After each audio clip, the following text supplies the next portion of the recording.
Welcome to Invictus Motors. We're here to review the Mercedes G63 here today. The G63 began life in 1972 as a partnership between Daimler Benz and Daimler Push in Austria. The first prototypes were tested in the Sahara Desert, the Arctic Circle, and the German coalfields. They first went on sale to the general public in 1979. There were major upgrades throughout the 80s. This Mercedes-Benz G63 is the 2012 model, and in that year they put in the 5.5 litre AMG engine in it. It produces 570 brake horsepower, a mammoth 760 Newton meters of torque. It does 0 to 60 in just over 5 seconds, and it weighs a meager 2,550 kilograms. So it pulls like a train, it drives pretty good. Let's talk about some of the features from the outside. This G63 is the 2012 model, which first had the 5.5 litre AMG engines in it. It has the more aggressive styling, as you can see, and it also has the 6-piston calipers as well as a revised suspension. Let's talk about the styling of this car, because obviously that's the number one thing that's unique about this car. There's nothing like else on the road, quite frankly. So when you see one, you know exactly what you're looking at. So this particular one, as I mentioned earlier, is the revised version. So it has a lot more aggressive styling, which is really helped by these protruding arches, the very aggressive bonnet.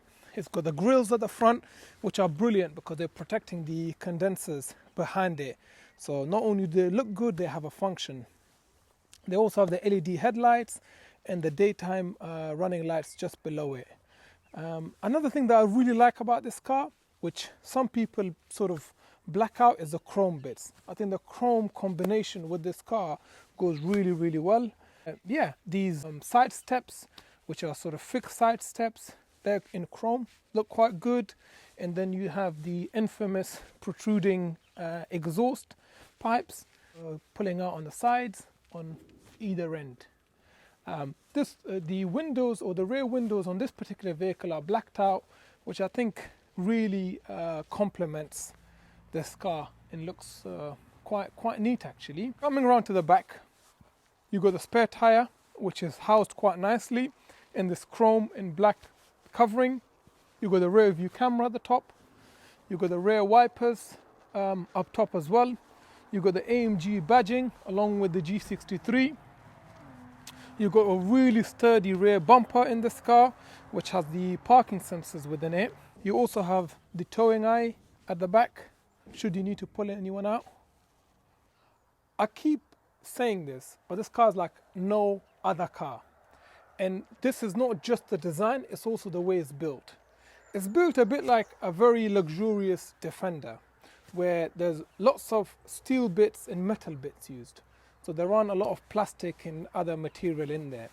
And I can't demonstrate this any better other than opening and closing the door. So you press the button and you hear a click, and to close it, you give it a good old push. Don't worry, doesn't damage anything, it just sounds so good. Same for the rear one.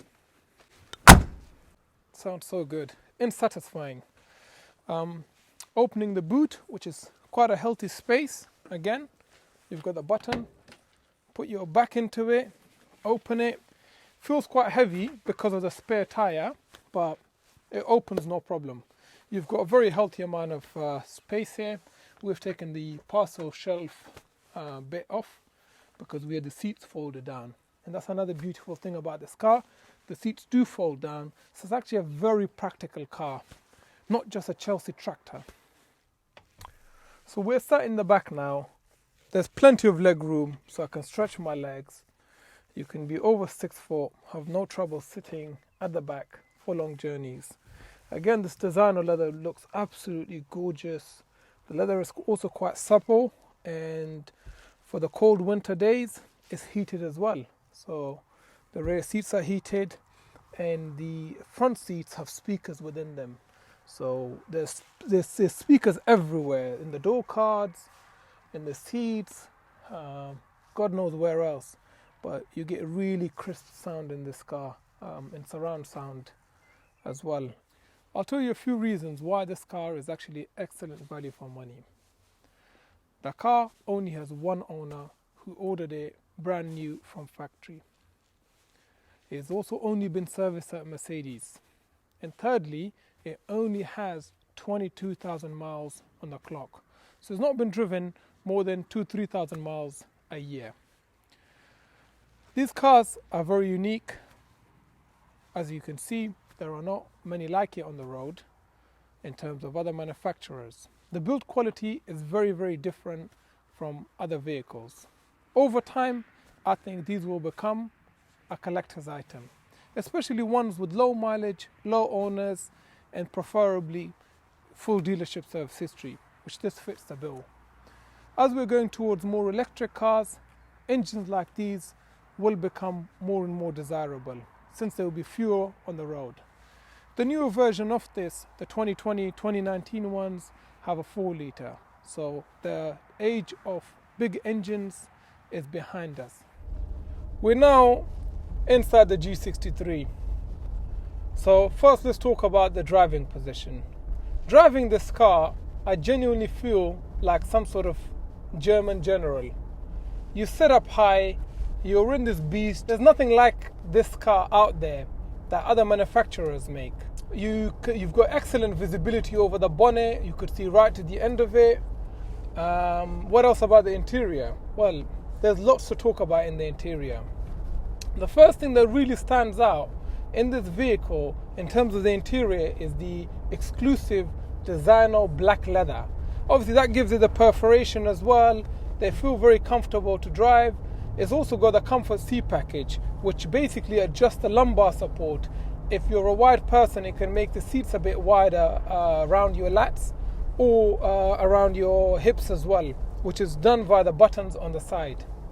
The seats are heated and cooled, and the cooling part is pretty much an essential for me, because the last thing I want in a car like this is a sweaty bum in the summer. So I find cooling seats, a fantastic feature of any luxury vehicle. The other standout interior feature in this car is the Alcantara headlining, which is quite good on the eye. It goes with this black quite well. It's in this grey color. This car has the 7G-tronic gearbox. The gear knob is the same as the SLS, which is this nice little knob, which I like. It's got this AMG logo on it at the top, or crest on it. And the gearbox is very, very smooth. It's effortless. You don't even know when the gears are shifting. It has the multifunction steering wheel, which is also heated. Again, for somebody that normally has cold hands, I find it very comforting, cars with heated steering wheel. Overall, the interior of this car is built beautifully.